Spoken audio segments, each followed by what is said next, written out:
नमस्कार, माझं नाव लक्ष्मी शिंदे। मी शेनवड या गावात राहते। मी शेतीकाम करायचे पहिले, कधी काम असायचं कधी नसायचं। स्वदेश फाउंडेशनच्या मार्फत आम्हाला शिलाई मशीनचा कोर्स आला। आम्हाला शिलाईचा मशीनचा कोर्स शिकून आम्हाला त्या लोकांनी बॅगजॉन इथं नोकरी लावून दिली। तिथे आम्हाला महिन्याचा पेमेंट 6 ते 7 हजार आहे। त्याच्यामुळे आमच्या घराची प्रगती होती आहे।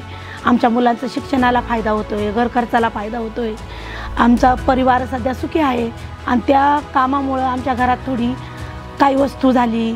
मी आता माझ्या पेमेंटनी सिलेंडर घेतला स्वतःच्या मेहनतीचा। मी पहिले चुलीवर स्वयंपाक करायचे, गॅस नव्हती मला। माझं सुखी चालायला लागलं। माझ्या मुलांचं शिक्षण पुढं पण मला थोडाफार पैसा मला स्वतःला लावता येतोय। आम्हाला आता शेतात जाऊन किंवा काम करायचं काही टेन्शन नाही राहिलं। त्याच्यामुळं आमची प्रगती झाल्यामुळं स्वदेश फाउंडेशनचं मी धन्यवाद मानते।